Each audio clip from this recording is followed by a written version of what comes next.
Sit down. Take a chair.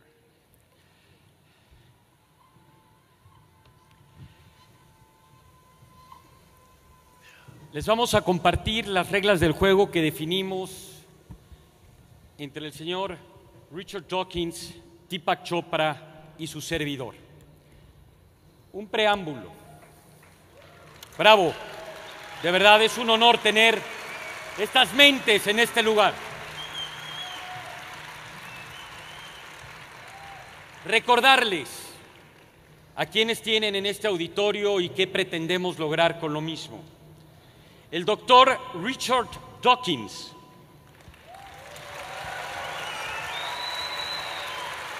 si pueden prender un poco las luces para que pueda ver tanto Richard como Deepak, el auditorio que tienen. El señor Richard Dawkins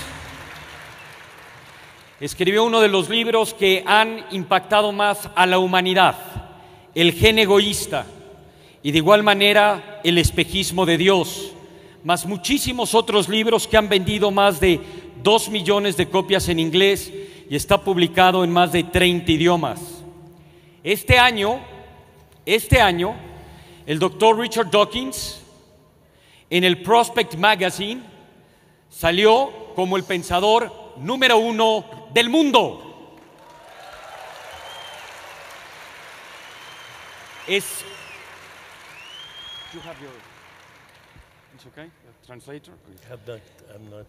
Es galardonado, además, fue galardonado con la medalla de plata de la Sociedad Zoológica de Londres y, por supuesto, es miembro exclusivo de la Real Sociedad de Londres, Fellow of the Royal Society. Entre muchas otras cosas, Richard Dawkins. De igual manera, Deepak Chopra es autor de más de 75 libros, incluyendo 21 New York Times Best Sellers. Es escritor, es médico y conferencista de origen indio y, por supuesto, proponente de medicina alternativa y Ayurveda, fundando el Chopra Center for Wellbeing junto con David Simon. Señoras y señores, el señor Deepak Chopra, sus libros han sido traducidos también a más de 30 idiomas y ha vendido también más de 20 millones de copias en el mundo. Deepak Chopra.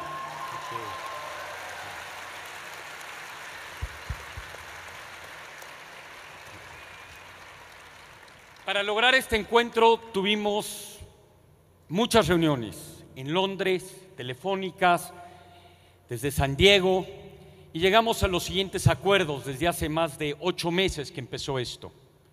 Primero, esto no es un debate. This is not a debate. It's a dialogue. Es un diálogo, es un encuentro. Queremos conocer a profundidad qué es lo que se opina y lo que se piensa sobre 3 temas fundamentales.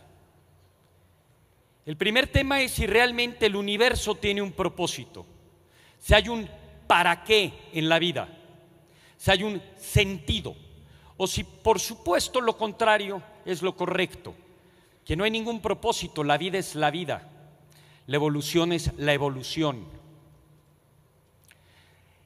Tema número 2, si la religión es buena o mala para la humanidad. Y tema número 3, la relación entre ciencia y espiritualidad. ¿Existe una física cuántica dentro de la espiritualidad y por lo tanto la espiritualidad es parte de la ciencia? ¿O eso es una charlatanería y la física cuántica ha sido abusada, mal interpretada y mal expuesta por la gente que cree en esta conciencia y en esta espiritualidad? Con base en estos 3 temas, tanto Richard como Deepak propusieron preguntas. Las preguntas de Deepak se encuentran aquí Las de Richard se encuentran aquí. Ellos podrán utilizar preguntas de aquí o de allá, o si quieren, hacer sus propias preguntas, porque sobre la evolución de este diálogo surgirán cosas que con antelación, por supuesto, no llegaron a suceder. Sin embargo, también tenemos unas pelotas transparentes que de vez en cuando vamos a sacar, que son preguntas realizadas por algunos de los speakers. A todos los speakers de la Escuela de las Ideas se les invitó a hacer preguntas. Algunos las enviaron. Reglas del juego.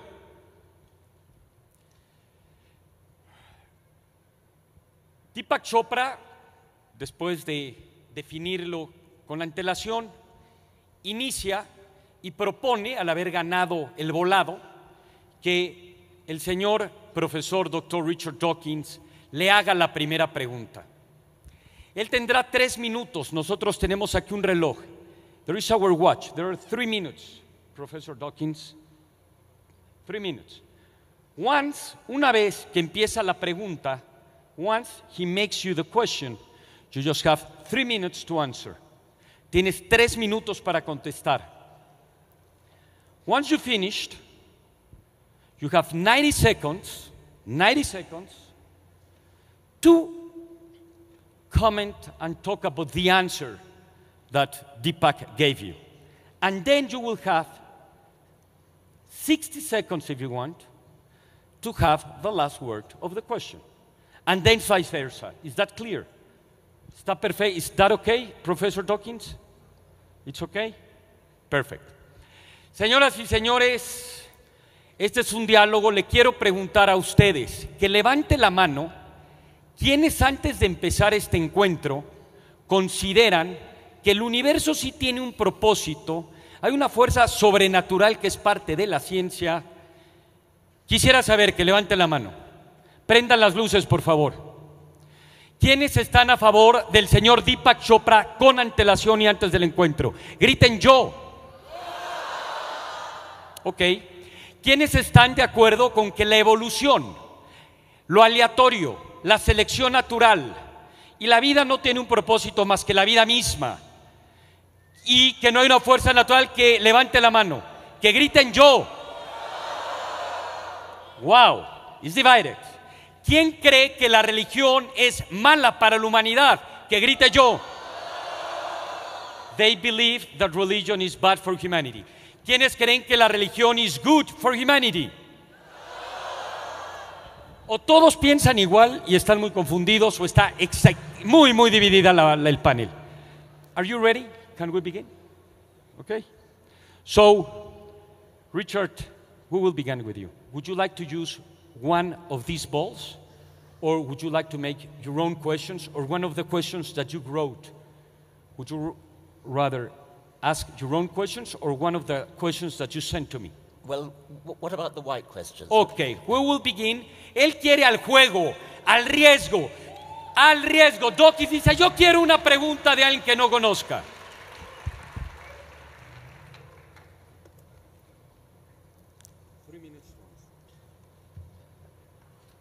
Mira, la pregunta es nada más y nada menos. This question is from Alan de Botton. Wow. En español se las digo y ahora en inglés. ¿Alguna vez es suficiente? En inglés, is it ever enough simply not to believe? What else can one believe in? ¿Alguna vez es suficiente simplemente no creer? ¿En qué más puede uno creer? Let me see the question. I didn't hear what. Is it ever enough simply not to believe? What else can one believe in? Please. Okay, so let me start out by saying that, in my opinion, all belief is a cover-up for insecurity. All belief. If I asked you, do you believe in electricity or gravity, you would find that a ridiculous question. So I'm not here to convince you that you should believe in anything, especially the supernatural. I'm here to ask you the most fundamental question that was posed earlier.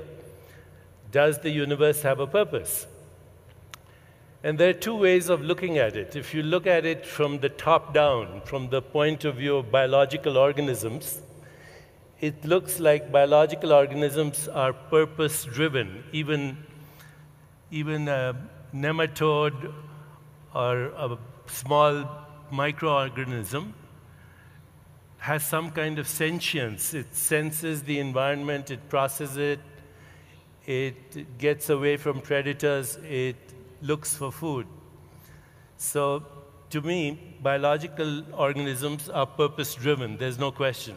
In the human nervous system, that takes on questions like, do I have a soul? Does God exist? What is the meaning of life? Why is there a universe? Why is there awareness? Is there truth, goodness, beauty, harmony? Is evolution merely random mutations and natural selection? Or could there be other factors? Could it be guided by awareness and behavior? These questions occur to human beings. But I would say all organisms are purpose-driven. Now, when you look at this from the bottom up, from the point of view of individual particles coming out of the so-called quantum vacuum, there seems to be no purpose. It seems to be totally random for the individual particles that emerge from the infinite void, you might say, purposely, without purpose. But when you look at the sum total of their activity, you have a universe. You have constants that fine-tune the universe to be what it is. You have precise laws of nature which make sense to a rational human being. So I think even from the bottom up, I'm compelled to say that there's an organizing intelligence, there's a deeper consciousness that throws out this universe at the speed of light. Sorry, from nothing. Dr. Chopra. Time is over. Thank you very much. Un aplauso, por favor. So now, there is no question but that... you have 90 seconds, please. There is no 90 segundos en el reloj. There is no question, of course, but that individual organisms, nematode worms, birds, kangaroos, anything you like, behaves as if they have a purpose. You described apparent sentience on the part of worms. They react to stimuli, they approach things. Individual organisms, animals, plants, bacteria, all behave as if they have a purpose. That's precisely the problem that Darwin solved. Why do living things look as though they've got a purpose? Darwin showed showed the answer to that problem was evolution by natural selection. But that's a very, very different matter from saying that the universe has a purpose. This is a complete confusion of scale. Individual organisms have a purpose for reasons we understand very well, Darwinian reasons, but that is 100 miles, 1 million miles from saying that something like the universe has a purpose. Purpose came into the universe late. It came into the universe late after the Darwinian process had got going, had produced nervous systems, had produced brains. Brains are things that have purposes. Brains have purposes. Brains, in the case of human brains, make machines which also have purposes. But that's the correct understanding of purpose. To push purpose back to the universe itself is to make a complete confusion. You have, Deepak, 60 seconds. I think the confusion is because Dr. Dawkins looks at biological organisms as separate from the universe and not as activities of the universe. You and I right now are an activity of the universe. And as an activity of the universe, we are expressing purpose.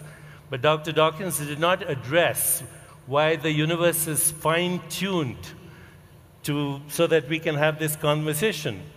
Why are the laws so rational? What is the origin of these laws?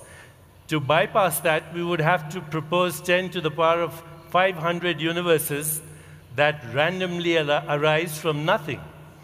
Not only is the universe arising from nothing, but this nothing seems to be the womb of creation, where nature goes to the same place to create a galaxy of stars or an electrochemical impulse in your own neural networks. Thank you very much.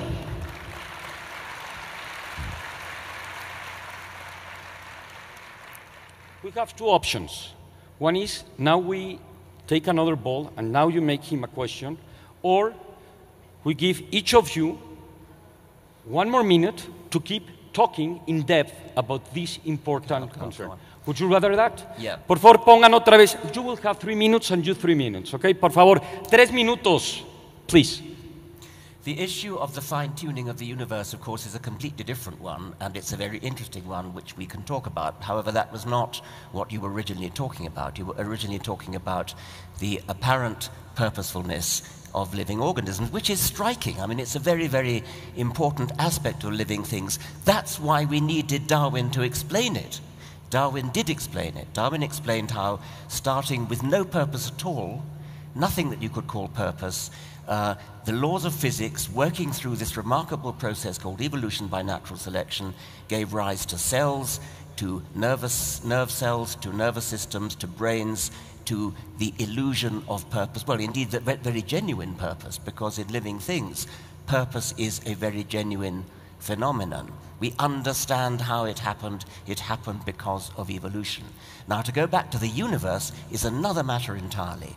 And now you've changed the subject and talked about the alleged fine-tuning of the universe, which is a very important and interesting question, one that is the province of physics. You and I are both biologists, not physicists, but we can have a go at talking about it. Some physicists have alleged that the fundamental constants of the universe are very fine-tuned, such that if any of them were any different, the universe would not come into being the way that it is, and we wouldn't have stars, we wouldn't have galaxies, we wouldn't have chemistry, we wouldn't have life, and we wouldn't have us. Some physicists dispute the alleged fine-tuning. Other physicists say that we don't yet understand enough about physics in order to know where those fundamental constants come from. Yet other physicists still talk about a multiverse in which there's a very large number of universes, and most of those universes do not have the physical constants tuned in order to give rise to us, but a tiny minority do, and by the anthropic principle, we clearly have to be in one of those universes that does have those properties. 3 minutes is an absurdly short time in which to talk about this, and it wasn't the original question, but perhaps we can come back to it on with a later discussion. Muchas gracias. Dr. Chopra, he just wants to use 2 minutes. You have 3 minutes like he had it. Okay. Whatever you want. But so, Dr. Dawkins, you and I are both have biological backgrounds, and we have both dabbled a little bit in quantum physics.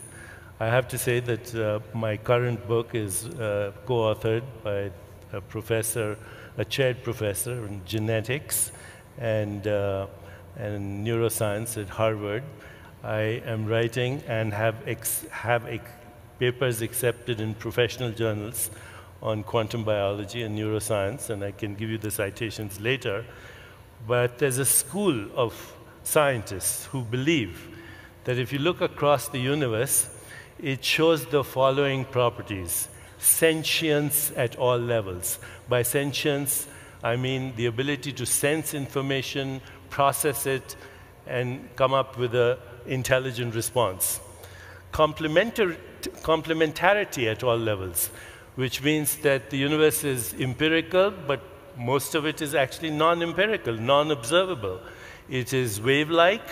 When you don't know where these waves are, they'd have no units of mass and energy, and it is particle-like, which have units of mass and energy.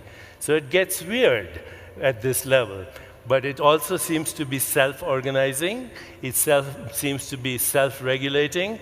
It seems to be self-evolving. It's an evolution. Of course, I'm not arguing with you that Darwin is right or wrong. I think Darwin made the most major contribution that we can have to our understanding of the evolution of species. But that's not the question. The question is, does evolution itself have a purpose? And I think, yes, evolution has a purpose. It's evolution itself. Evolution is guided by awareness, by consciousness, and the purpose of evolution is maximum diversity, because that's what we see in the universe. And what we experience as perceptual phenomena are not fundamental reality at all, because every species has its own perceptual experience of the universe. These scientists that I work with say that awareness is a singularity, perceptual experiences are many, and the evolution of species is actually the evolution of consciousness to express itself as multiple observers, multiple modes of observation, and multiple objects of observation. We are the eyes of the universe looking at itself.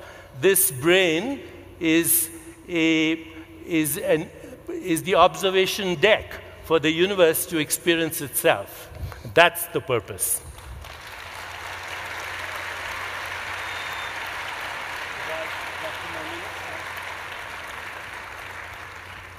The scientists that I respect are scientists who work hard to be understood, to use language clearly, to use words correctly, and to understand what is going on. We have been subjected to a kind of word salad of scientific jargon used out of context with inappropriately, apparently uncomprehendingly. There is a deep confusion going on here between the properties of things within the universe and the properties of the universe itself. It is one thing to say that the universe contains objects that have sentience and the various other properties that you mentioned.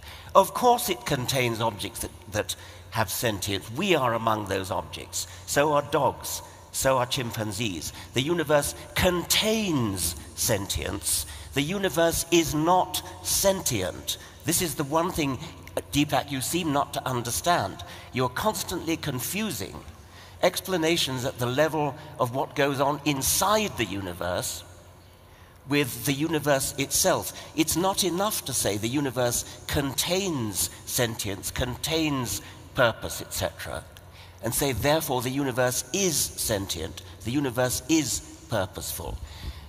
Evolution, you say, has a purpose, diversity, because what we see is diversity. Of course what we see is diversity. That's the consequence of evolution. But you mistake when you think that evolution is driven towards it. Time is over. How much time do I have to respond? How much time? So, 1:30 minutes and we, please, 1:30, it's your turn. So Dr. Dawkins, I would like to remind you that ad hominem is a logical fallacy, and that's Science 101. You should know that. Ad hominem means talking about a person This is my turn to speak, sir.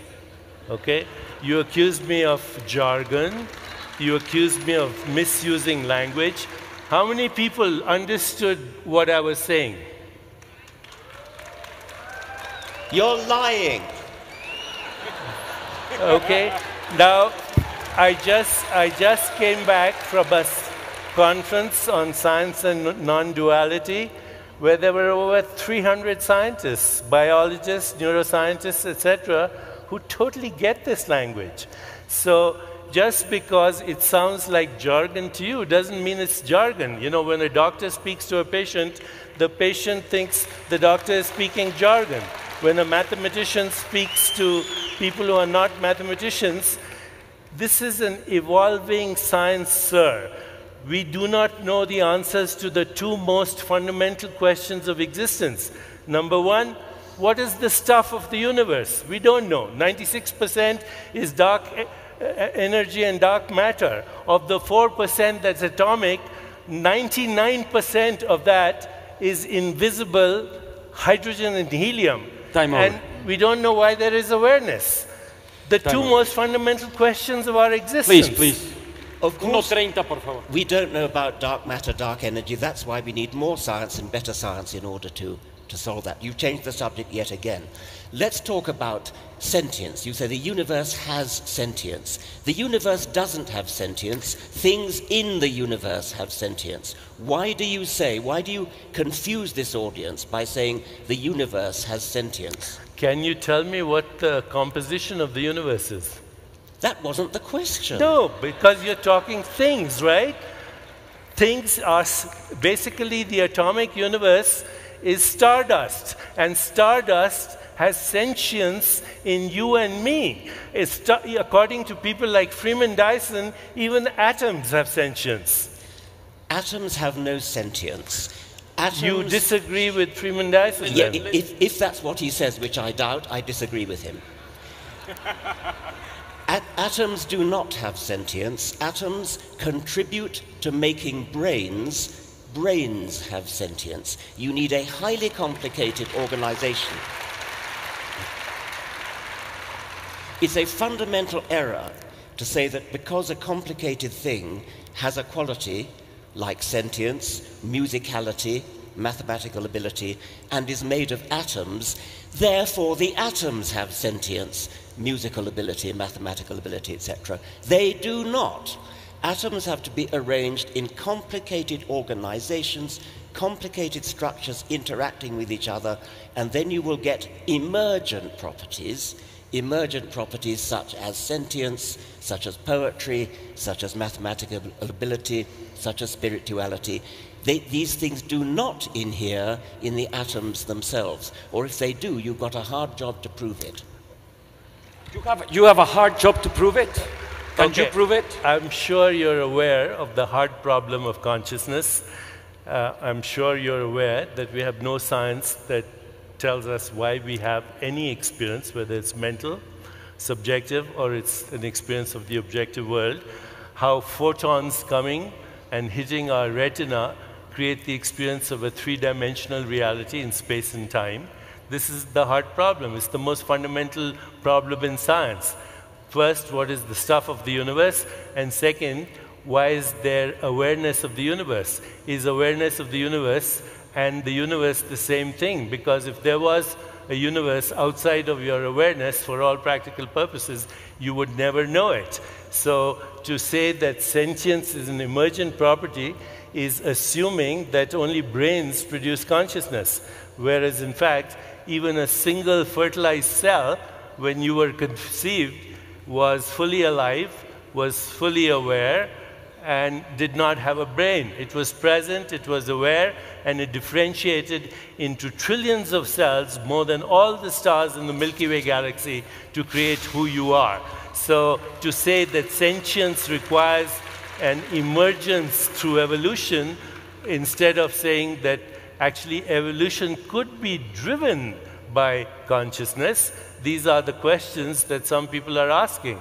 And if you propose that sentience is an emergent property, then answer to me why there is no science that can actually give us an explanation to the two most fundamental questions of our existence. What is the nature of the universe? What's it made up of?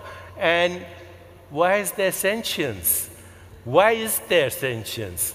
You know, we talk about sentience as not just human sentience, which is, of course, you know, an evolutionary process, but sentience came from sentience. Have you seriously...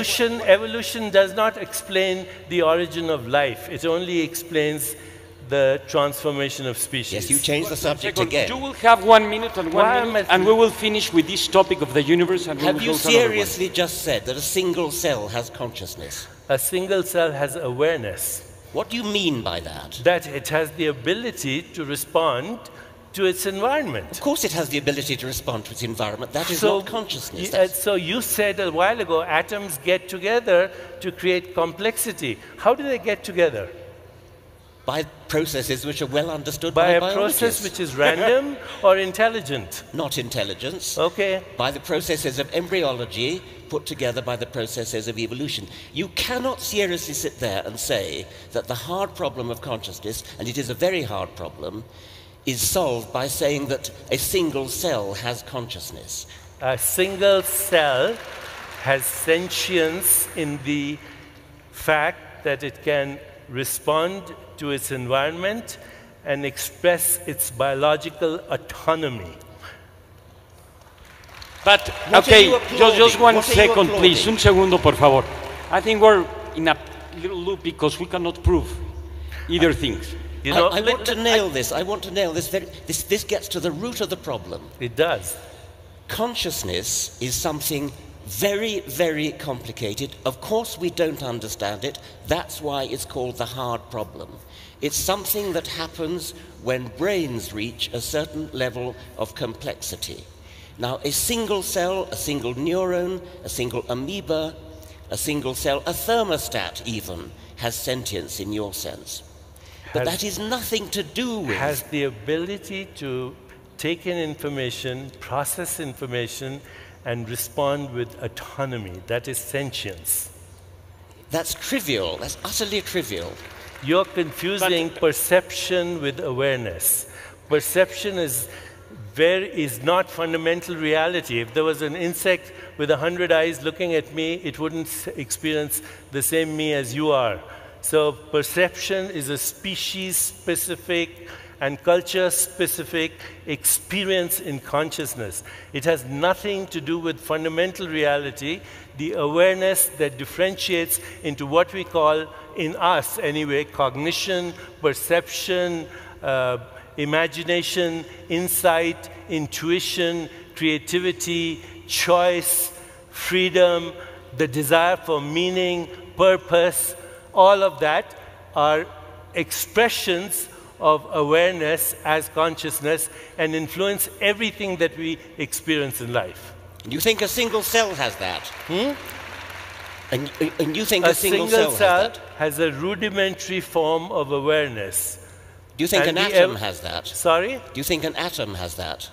According to Freeman Dyson, yes. Freeman Dyson says an atom has awareness. Yes, sir. Check it out. Señoras y out. señores, un aplauso para los dos. Check ¡Qué it out. extraordinario! Also, Deepak, 1 second, please. At the end, the problem is that we cannot prove it very well, and we'll talk about it in that, but just 1 second. Changing a little bit about the topic, the second box of our dialogue has to do with science. I have been very surprised that you, for example, you mentioned, well, both of us, we share the same background in biology, in medicine, in science. The question is, how come that you share the same scientific background and you differ so much? My question is, are there two types of science? Or he went to a school that it was not really a very good school, or you went to the wrong school, or what's going on here? Or there is a physics quantics for you and for... Please explain me, how could you share this background? Would you like to go first, or you want me Yes. to go first? 3 minutos, por favor. My attitude to science is that we are fundamentally trying to understand how things work. Science is very difficult. It's very difficult to understand how things work. The hard problem of consciousness has been mentioned, the problem of the origin of the universe, the problem of the origin of life, the problem of how life has this uncanny appearance of being designed, the size of the universe, the scale of the universe, how embryology works. These are all deeply difficult questions. They require hard scientific work, and in all cases, I think I'm right in saying that scientific work consists of explaining complicated things in terms of the interactions of their parts or of simpler things. So we always try to explain complex things in terms of simpler things. We do not resort to magical language. We do not snow our audience with highfalutin sounding words that don't actually mean anything. We use words that actually have meaning. We use expressions that can be tested. We work hard at understanding the universe in terms of its component parts. We don't invent superarching entities which have no explanation in themselves. We don't invoke ideas like the universe has consciousness, the universe has awareness, atoms have awareness. If we have a difficult problem like awareness, we explain it in terms of the interactions between small parts working together in ways that scientists understand. If Freeman Dyson ever said atoms are aware, then he's wrong. I don't think he said it. I think he should sue you. Wow. 3 minutos. 3 minutes. Ad hominem is a logical fallacy, science 101. I'm not going to resort to the tactics that you use, sir. Freeman Dyson said it, and so did Schrödinger say that consciousness is in the universe. Max Planck said that mind is the matrix of matter. I could go on and on about the pioneers of the early physics, the quantum physics, who were compelled to include consciousness as a fundamental aspect of reality.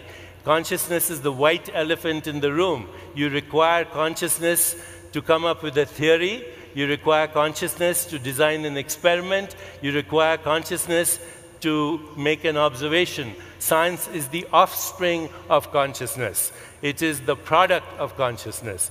So that's the first thing I want to say. The second thing I want to say here is very clearly that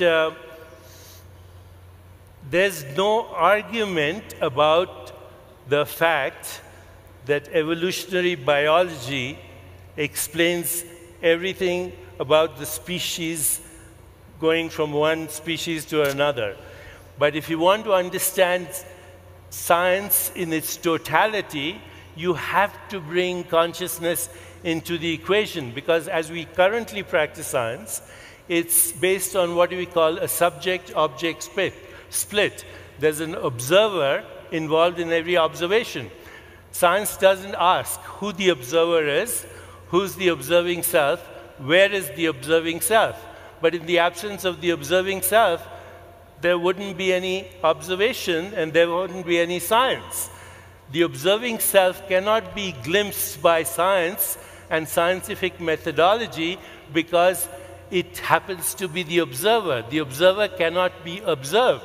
And that's where spirituality comes in. If you define spirituality as self-awareness, only consciousness can know consciousness. Only consciousness can explain consciousness. Only consciousness can understand consciousness. Any scientific understanding of consciousness through looking at the brain is at best inferential. You're looking at correlations of experiences in consciousness through objective means. So I think science is incomplete as a way of understanding fundamental reality. It's based on a fragmented view of reality. Subject-object split. Nature is one. The universe includes observers, modes of observation, and objects that are observed. So science, because it's fragmented, like religion, which has been fragmented, is capable of creating diabolical technologies. Everything that is wrong today in the world, today in the world, from global warming to biological warfare to mechanized death to eco-destruction to the extinction of species, is because science has evolved without the evolution of spirituality. Thank you. Spirituality makes science complete. Now, okay. Well, I will have a few questions from. Please. I shall not make an argument ad hominem. My argument is ad bullshitem. Okay. You're violating all the rules of logic. Of course we need to understand consciousness. Of course consciousness is vital to everything we do. Consciousness is something we are all aware of, is something profoundly difficult to understand. It's something that science desperately needs to understand. That we can surely agree upon. That does not mean the universe is conscious. That does not mean any of the things you've just said. It means that consciousness is a subject which is worthy of scientific exploration.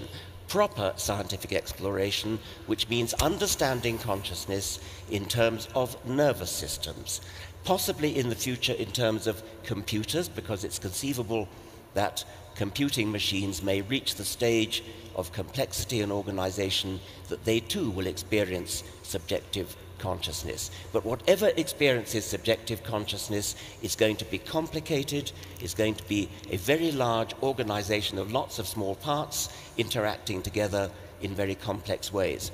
An atom will never be conscious, nor will a single cell. So may I ask you a question? Have you ever engaged in self-reflection or self-awareness? Have you ever experienced transcendence? Have you ever questioned if perceptual reality is different from fundamental reality? Have you ever questioned the idea that science does not examine reality but creates models of reality? Have you ever thought that if computers will explain consciousness, have you ever thought who will design those computers and where will those computers be conceived and constructed? If you have never experienced a fundamental, unique experience that has existed throughout history, through antiquity, it's called transcendence. It's experiencing the self. And it's the knowingness that the self of the individual is the self of the universe. I'm not talking this, creating this language by myself. This is the perennial philosophy that Aldous Huxley spoke about. It's what Gottfried Leibniz spoke about. The sages of the Upanishads spoke about. The transcendentalists like Emerson and Thoreau spoke about.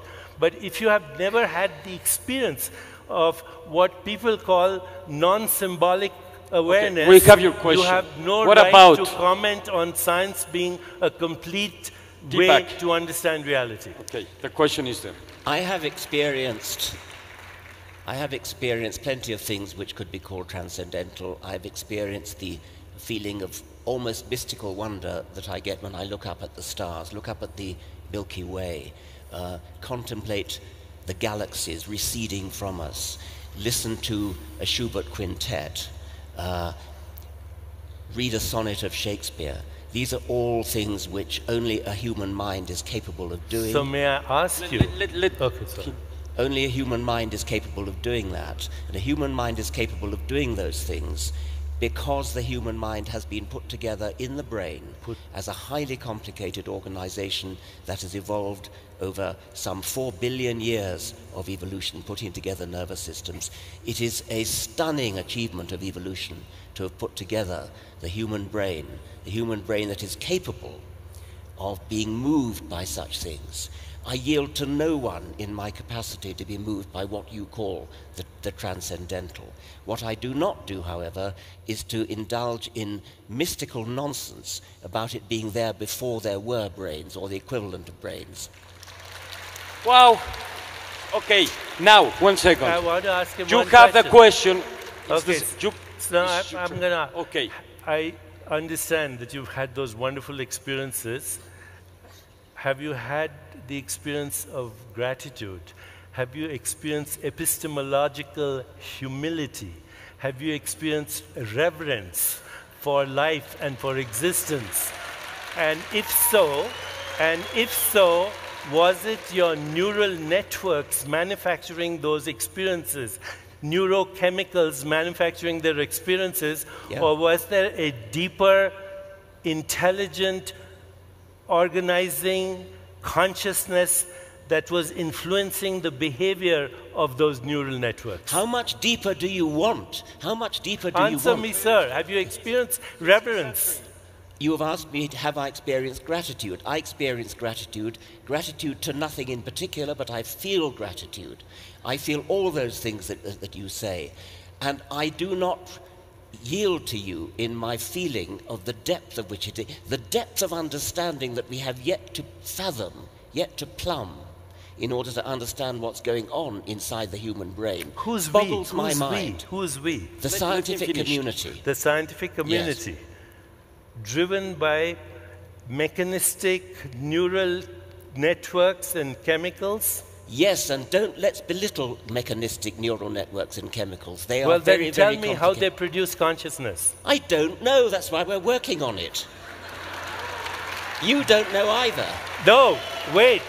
You say you don't know, but you totally dismiss mystical experiences or experiences that have existed for thousands of years, subjective, but nevertheless symbolically present in every tradition of the world, where people have experienced what I would call non-symbolic awareness, non-dual awareness, subject-object confluence, unity consciousness.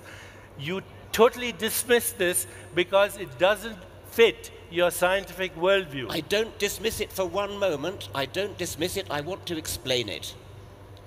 Who wants to explain it? Just let him finish. I want to explain these experiences. Who's I? I want science to explain it. When you say I, who do you mean by I? Science, in this case. So I is science. No.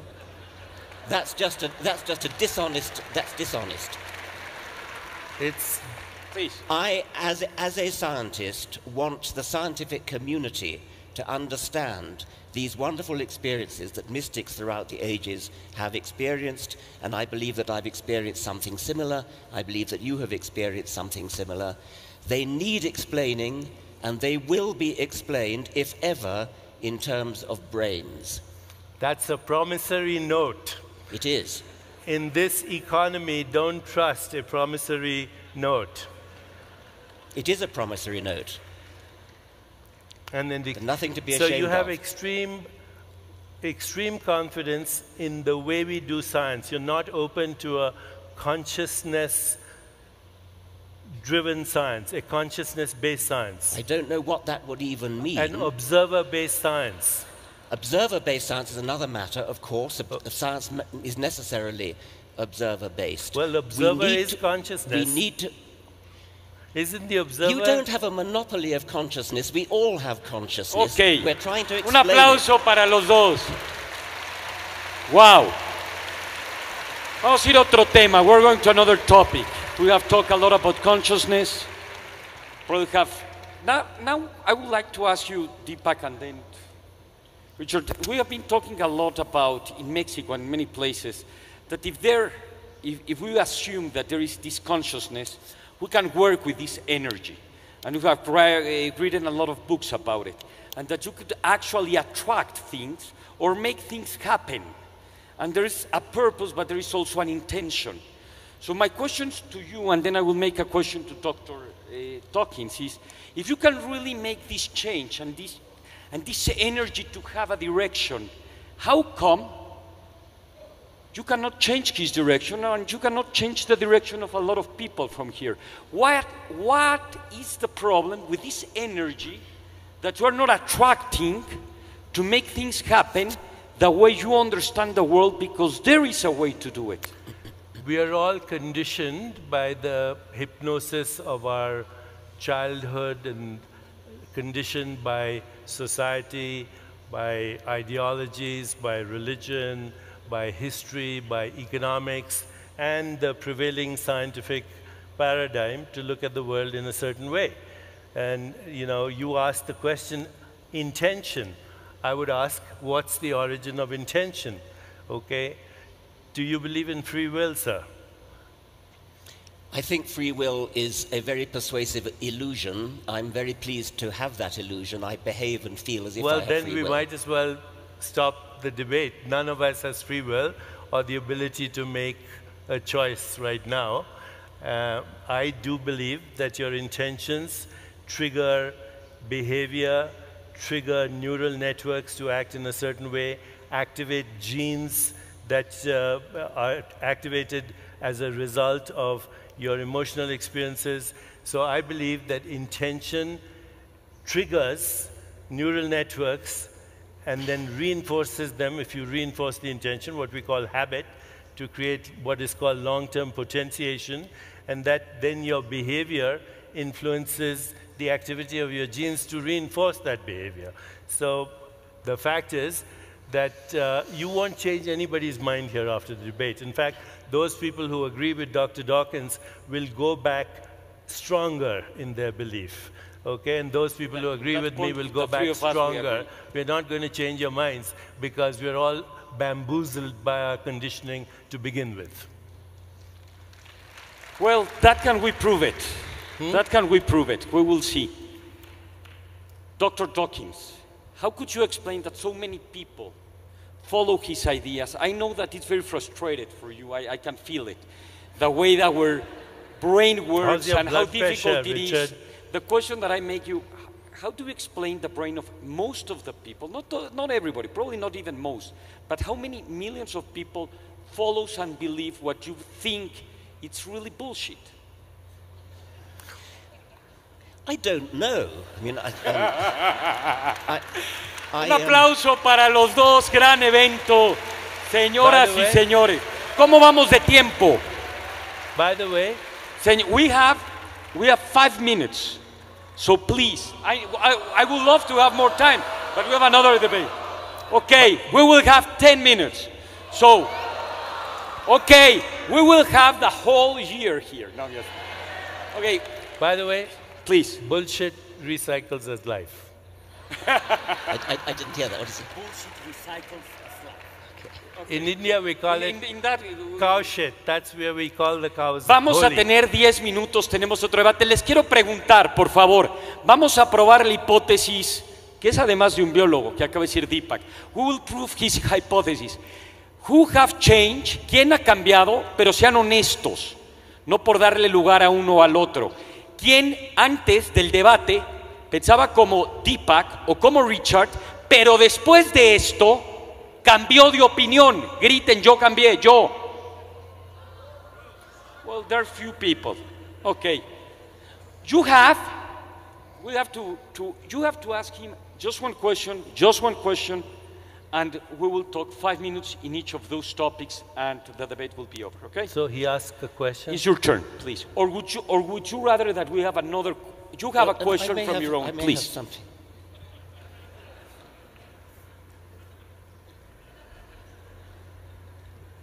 Still learning my way around this. Okay, this is a quote from Deepak. It's an interesting one. Evolution doesn't simply, this is from your book with Mlodinow. Evolution doesn't simply scramble old ingredients into new forms, nor does it just turn small clumps of matter into bigger clumps.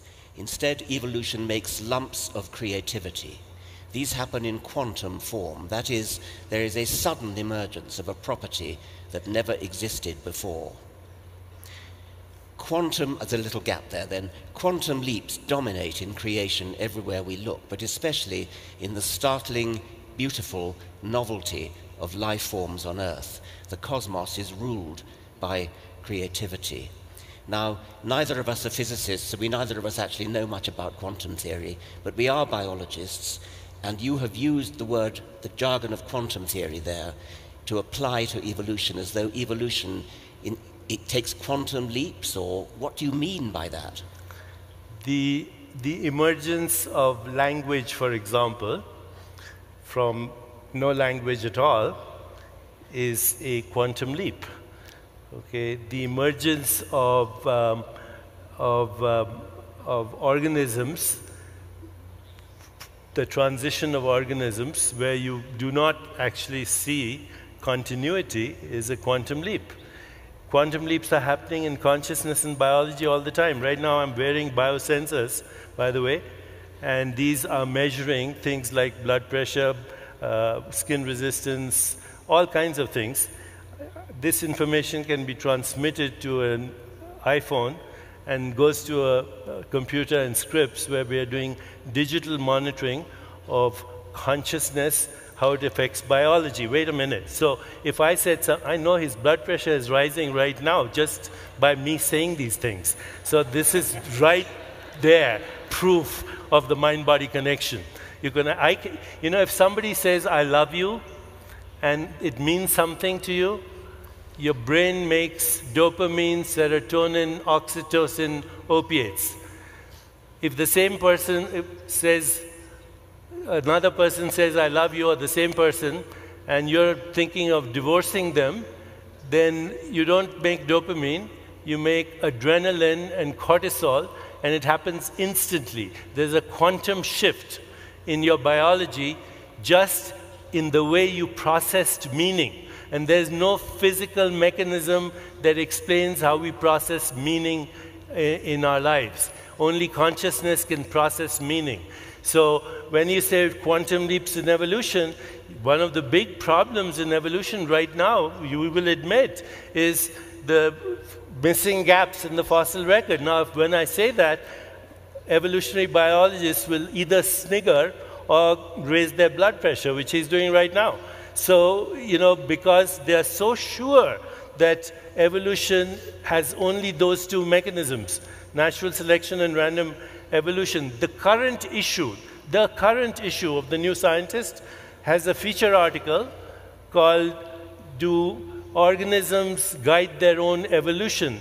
And it talks about how phenotypes might drive the genetic expression, how use-dependent activation of genes will reinforce even the propagation of those genes through natural selection. The reporter who wrote the article, he called Dr. Dawkins, by the way, who was extremely dismissive of him. Do you remember him calling you? Time is over. Otros 3 minutos. You have 3 minutes, Dr. Dawkins. This really epitomizes the problem we're up against. You have used the word quantum leap in two totally different ways, and you've confused everybody, not everybody, I'm happy to say. A quantum leap. You have used the phrase quantum leap to apply to the origin of language and the origin of life and jumps in the fossil record. Now, this is a purely metaphorical usage of the term quantum leap. All you're using it for is a change that's occurred in the world for which we have as yet no explanation. A change. May I finish, please? On the other hand, you have used the word quantum in the proper physicist sense. You talked about digital information going to satellites and things like that. In that case, you were talking about quantum theory in the true sense of quantum mechanics. You are bamboozling people by using quantum in two completely different senses, giving them the impression that there's something about modern physics, something about the spooky aspects of modern physics, which is relevant to things like the origin of language or the origin of life or breaks in the fossil record. Now, those three things, the origin of life, origin of language, breaks in the fossil record, are scientific problems. To the extent that we don't yet have the answer to them, we're still working on them. They have nothing whatsoever to do with quantum in the physicist sense. He has 1:30 minutes. You still have 1:30 seconds. No, I don't. Okay, it's your turn. 3 minutos, por favor.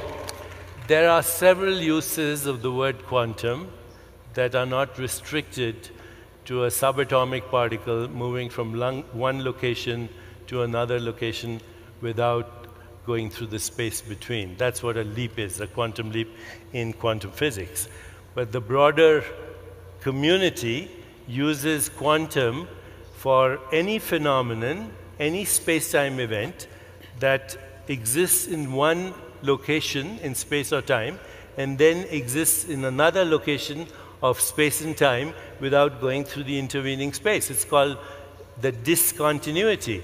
And the use I have given it is a very broad use. Of course, Dr. Dawkins rightly claims that it is a metaphorical use, but he should understand that all science is metaphor anyway, to begin with. Nobody's actually,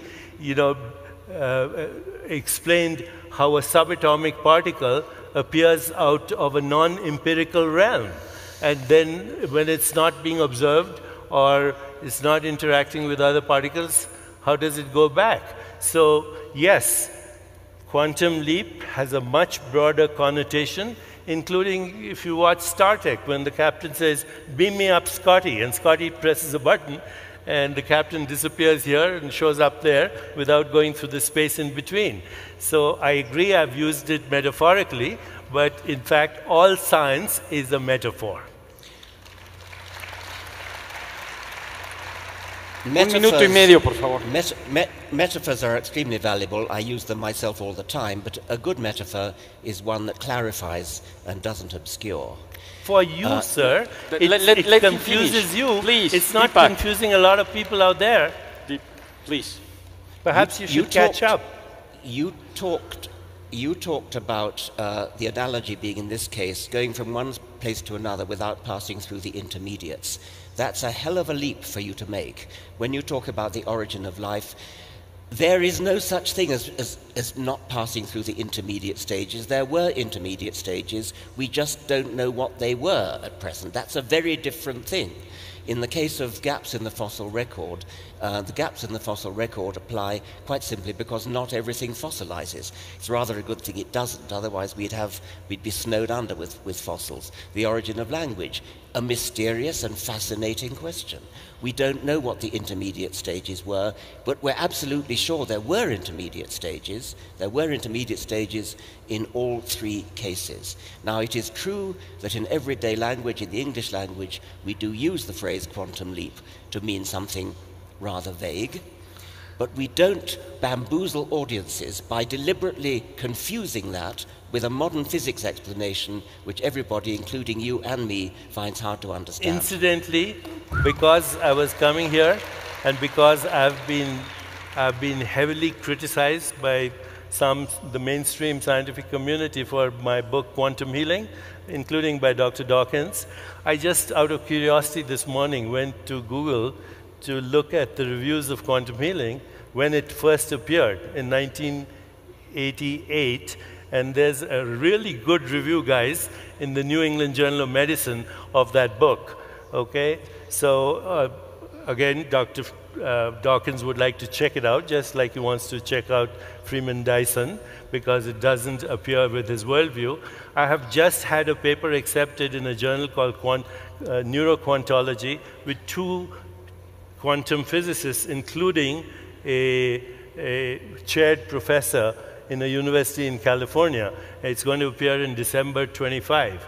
I have written papers on quantum consciousness in the Journal of Cosmology, a special edition that was edited by Sir Roger Penrose. So, you know, I am not that loose with my language. I know when I use metaphor, and I know when I use it Deepak, accurately as well. Thank you very much, Richard. Thank you very much. Let me just share very few things with you.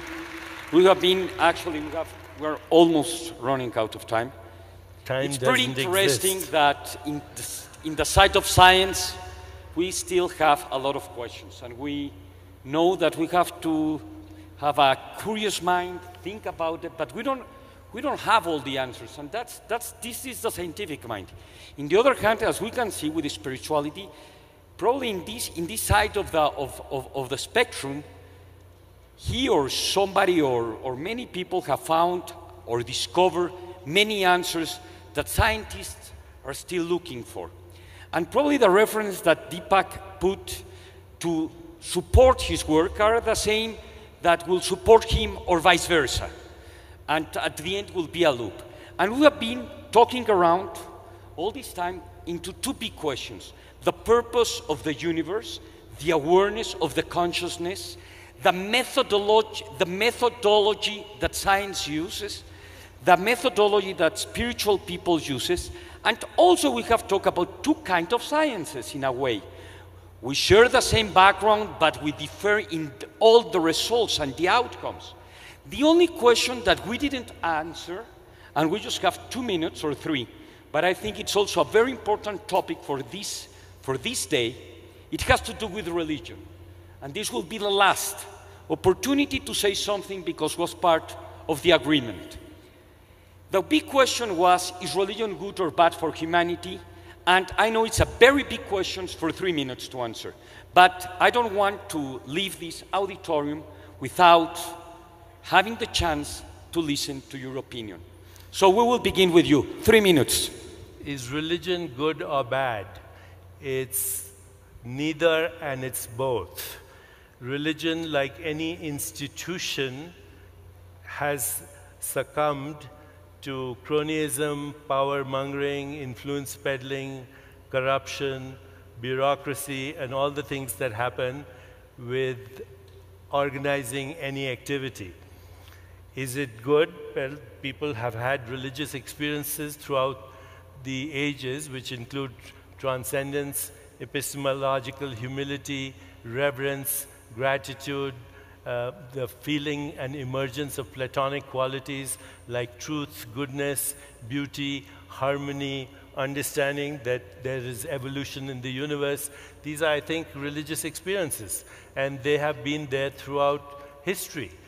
There is also, through religious experience, a shift in identity from personal identity to a broader identity that allows those people who have that experience to overcome their fear of death, to lose their fear of death.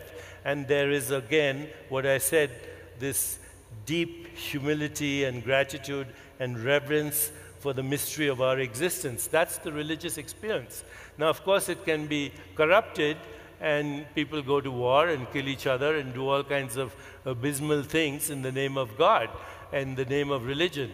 But that doesn't mean that the religious experience itself is invalid. Does science have good or bad aspects to it? A fragmented science, in the absence of evolutionary changes in our spirit or consciousness, creates the technologies I mentioned. You know, mechanized death, global warming, climate change, extinction of species, extinction, risking our own extinction. So I believe that we do need a broader science that accommodates spirituality, the spiritual experience, so we use what we know from science wisely, so that we can make the best use of scientific technologies. But I do say that science will never give us the answer into the meaning of our existence, into why there's a universe, why there is consciousness. Only consciousness can experience consciousness. That's why we need spirituality.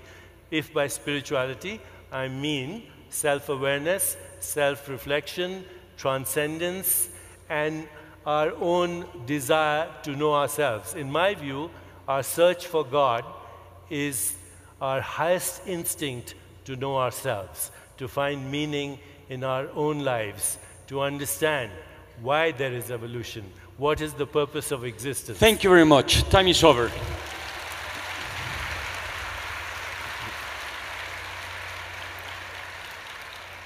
The question is not whether individual people who happen to be religious or who happen not to be religious are good or bad. The question is whether religion itself is. I think there are aspects of religion which are bad in themselves. I think that the idea of blind faith, believing something without evidence, and sheltering behind the right to hold faith, such that you can justify doing bad things because your religion, your faith tells you it's the right thing to do. Many good and righteous people who believe themselves to be good and righteous have done terrible things precisely because they believe that they're doing it for their God. So faith, blind faith, can have that bad effect. For myself as a scientist, I'm accustomed to saying that the thing that I really object to about religion is that it teaches us to be satisfied with not understanding, teaches us to be satisfied with pseudo-explanations which are really not explanations at all, things that sound good.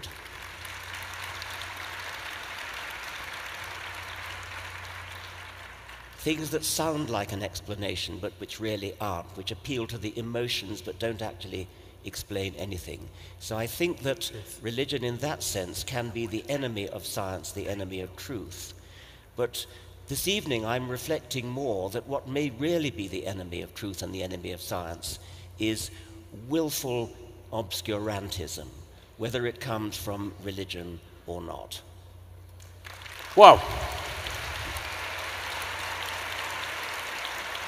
Can I say something? Sure. I just want to thank Andres Romer and Dangerous Ideas for bringing together this meeting, which would have never happened were it not for his effort. This is a once-in-a-lifetime meeting because I'm sure that Dr. Dawkins and I have no intention of meeting again. Wow! Por favor!